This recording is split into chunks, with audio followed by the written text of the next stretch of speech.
So this is the first scene. You can see I'm breaking it down to layers. The scene was basically done by making a gradient of the sky blue, then adding in grass and hills with some bushes and treetops, then adding river and the clouds layer. I had the clouds move. Basically, they're all hand drawn, and they were a separate layer. And then I used the tween and then the camera. The next scene is the river scene. You can see the breakdown of layers here again with the gradient of the sky. The actual animation for this scene was in the river though, so if I break it down to just the waves, you can see them moving. I basically drew it so it moves to the next point, and so it just looks like it's repeating within the river area, and it's a darker shade, so it looks like the river is flowing. And then there's a camera angle to looks like a pan there. The scene was basically just all drawn, and the only thing that was moving was the actual ray of light, and that was just a simple rotation tween with to make it. And then the sun. The next scene was the sunset. It's the actual sun that tweens. Here it's just a simple down movement, and that was created with a gradient. And then the it was a shape tween of the sky that actually changed color from the yellow orange to the blue to make the appearance of it going from daytime to nighttime. You can see there. This next scene was all hand drawn again. I think I had 5 things moving, which were the 2 trees and 3 bushes at the front. And so again, they were all tweened, just slow rotations over the frames. And then they rotate back again, and it was on loop. This next scene was a zoom in.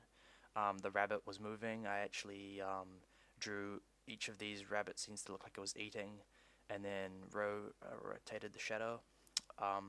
This next one was a zoom with the camera that was tweened, and then you see a breakdown of the layers here.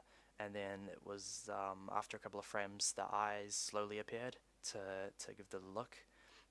This next scene again was just 3 layers, and then the birds were all hand drawn, frame by frame, to do the flapping of the wings. It looked like they're flying away. Each frame of these was hand drawn. This was frame by frame. I had to erase and make a background layer move to make it look like to give the appearance of moving, and then the character layer was added in with the shadow and details of face and fur and the muscle definition and shading of the chest and everything to bring the character to life. And you can see each frame is moves closer, and the face gets angrier as he moves, and the hair sways a bit. The next scene, the background moved. It was tweened to the left to give the appearance of the rabbit moving, and the rabbit stays in the middle. And then the rabbit was added in afterwards, and that was done frame by frame. So, and the frames would just repeat over and over again. So it was about 11 frames that just repeated. And then the shadow was added in to bring it to life. This tree scene, again, breakdown by layer. I just drew the layers here, and then the rabbit just runs in under the tree, and then the gorilla comes in, and then I just copy pasted the frames, and then I had to add the tree breaking, so I had to add to the tree frames and just have the pieces move slowly each frame by frame out to give the effect of the break of the tree. And so that was done over multiple layers. You see each bit of the branch moving out there. This cliff scene was quite simple. It was only 3 layers, and then the rabbit frames were just added in later. This looking out scene, again, it's only the river that was animated. You can see I break it down here to the actual animating of the waves to give the effect of the river moving. It was just the waves here, and then they repeat over and over again to give the flowing effect, which makes it look quite nice.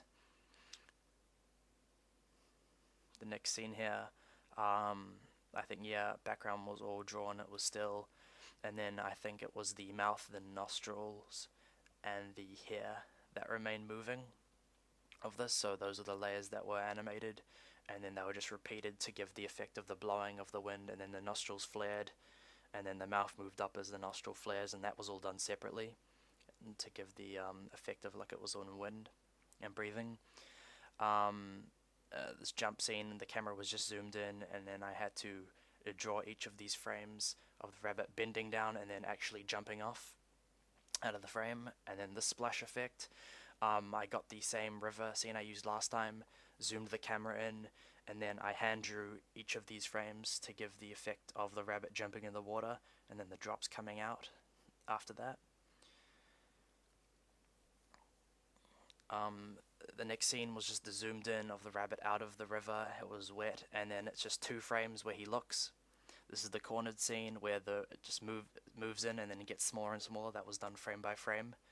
So he moves in and then becomes smaller to look like he's going towards it, and then it's a look left drawn, look right, and then the shadow is a tween upwards to give the effect of that other monster coming in, and then he looks and reacts. And then the next scene was the eyes. It's everything in the scene is still apart from the eyes. They move side to side to give the effect of the tears and the emotion. And then the gorilla yelling, everything's still but the head and the mouth opens, and I had to redraw each frame of that to make it look like it was yelling quite smoothly, and the sound was added in. So you can see every scene here was added into Sony Vegas. Each scene was done, and then you have multiple layers, one for the background track, one for sound effects, and then one for the nature effects. So the nature effects were the crickets and sounds of the wind and water and stuff like that, and then the effects like the splash and screaming, and then you can hear the background track there on the last sound layer.